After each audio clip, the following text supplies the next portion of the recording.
तर आज ना संचितच्या स्कूलमध्ये आमच्या आहे पेटी डे. तर पेटी डेची छान अशी तयारी झाली होती. येलो कलरचे ड्रेस घातलेत ना, तर त्याच्यामध्ये आहे आमचा संचित. आम्ही थोडंसं लवकरच आलतो. बरेच जण यायचे अजून राहिले होते.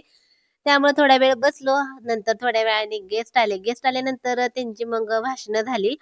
थोडीशी भाषणं झाली. नंतर मशाल पूजन झालं. नंतर पूजन वगैरे सरस्वतीचं वगैरे झालं. आणि मुलं बघू शकता किती उत्सुक आहेत आणि ह्या स्क्रीनला काय म्हणतात आता ते काय मला माहिती नाही बरं का. नंतर मग सगळ्यांना अशी सलामी द्यायची होती. जे कोण गेस्ट आलते ना, तर ते सगळ्यांना म्हणजे कसं व्यवस्थित मॅनेजमेंट केले का नाही, तर ते बघण्यासाठी असे सगळे गोल असे फिरले. नंतर इथं सलामी दिली. सलामी देऊन झाल्यानंतर मग सगळ्यात पहिलं गणपतीचं गाणं होतं. तर त्याच्यावर ह्या मुलीने छान असं कथ्थकचा डान्स केला. बघायला छान वाटलं. कथ्थक झालं की नंतर देशावरचं एक गीत झालं. आणि हे सगळे 8वीचे का 9वीचे असं दोन्ही मिळून मुलं-मुली होते. त्यांनी पण खूप छान डान्स केला. नंतर इथे संचित आहे आमचा. संचित आमचा ब्राझील गाण्यावर त्यांचा डान्स होता. ब्राझील गाण्यामध्ये सगळे जास्त करून शरीराची ॲक्टिव्हिटी म्हणजे असं थोडंसं योगा टाइप किंवा व्यायाम होतो तशा टाइपच तो ब्राझील डान्स आहे. नंतर डंबलचा झाला. नंतर इथं आता कवायत सुरू आहे. कवायत झाली का हे पण छान होतं. त्यांनी हातामध्ये ग्लोव्हज घातले होते आणि ग्लोव्हज घातल्यामुळे दिसायला खूप छान वाटत होतं. नंतर मोठ्यांच्या झाल्या की लहान मुलांच्या इथं कवायत झाल्या. आणि संचितला आमचा इथं संचित बसलाय बघा आणि बरेच जण छोटे-छोटे मुलं आहेत ना, तर त्यांचे व्हिडिओ काढायला खूप जास्त पुढं-पुढे येत होते. त्यामुळे मला काही संचितचा एवढा काढता आला नाही व्हिडिओ. नंतर इथं आहे आदिवासी डान्स आणि 3 मुलं होती. त्या 3 मुलांना जोकर्स व्हायला सांगितलं होतं आणि 3 मुलं जोकर होऊन आले होते आणि अधून-मधून सायकलवर फिरायचे. नंतर इथं फुलांचा पण एक डान्स होता. हा झुंबा आहे. हा झुंबा डान्स नंतर हा रिंगचा पण होता आणि इथं पौर्णिमा होते बघा त्या दिवशी आणि पौर्णिमेचा छान असा चंद्र दिसत होता. आणि छान होतं 10वीची मुलं काही नव्हते बरं का. कारण 10वीचे आता 10वीचं वर्ष महत्वाचं असतं. अभ्यास करायचा असतो. त्यामुळे 10वीच्या मुलांना काही पार्टिसिपेट कशातच केलं नव्हतं. फक्त 9वी पर्यंतच होती. म्हणजे ज्युनियर के-जी, सीनियर ते 1ली पर्यंत एवढी होती. नंतर लाठी झाली. लाठी झाल्यानंतर मग सगळ्यात शेवट आहे तर लेझिमवर झाला. लेझिम झाल्यानंतर मग म्हणजे एकूण गेस्ट आलते ना, तर त्यांनी भाषण केलं आणि कार्यक्रमाचा शेवट झाला. व्हिडिओ कसा वाटला नक्की सांगा. बाय. तर मी ना आता बनवते दुपारच्या वेळेस छान अशी रव्याची खीर. तर स्टीलच्या कढईत बनवते. गरम झाली कढई जरा जास्तच आणि स्टीलच्या कढईमध्ये कसं जरा गरम झाली ना करपते लगेच. हाच प्रॉब्लेम आहे. पण स्टीलमध्ये खाल्लेलं चांगलं असतं अॅल्युमिनियमपेक्षा.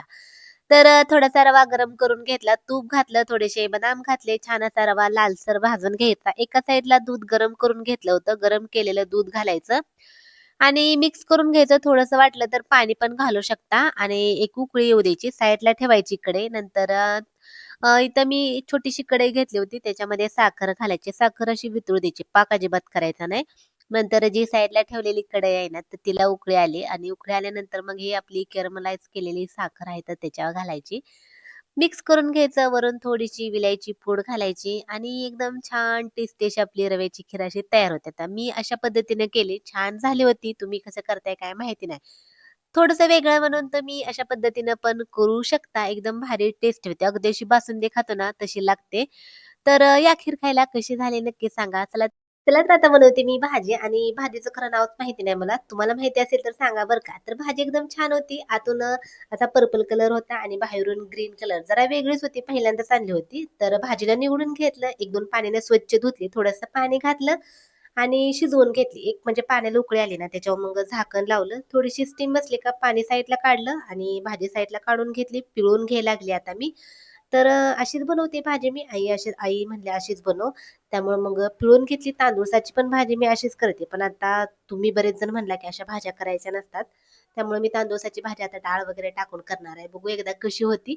तर त्या पिळून घेतलेल्या भाजीला मी काय केलं थोडंसं मीठ लावून घेतलं आणि जी लोखंडाची कढई होती तिला डबल गरम करायला ठेवलं. थोडंसं तेल घातलं. भरपूर असं लसूण घालायचा.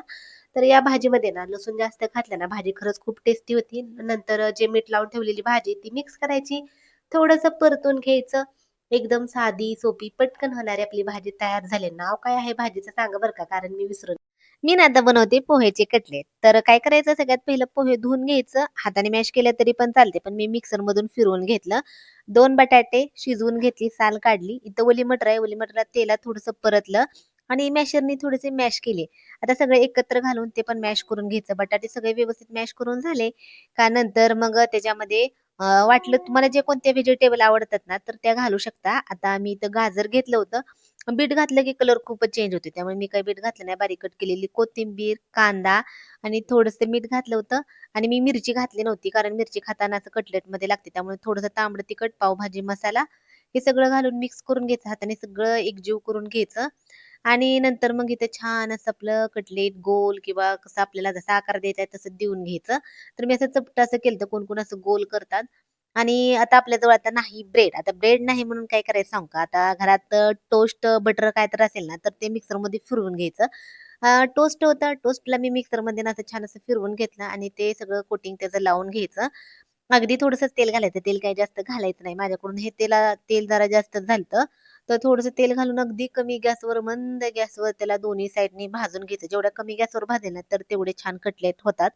तर हे कटलेट मी संचितच्या टिफिनसाठी केलते. कसं झालेत ना, ते नक्कीच सांगा आणि चला या पटकन खायला. व्हिडिओ आवडला तर लाईक, शेअर आणि सबस्क्राईब पण करा. बाय.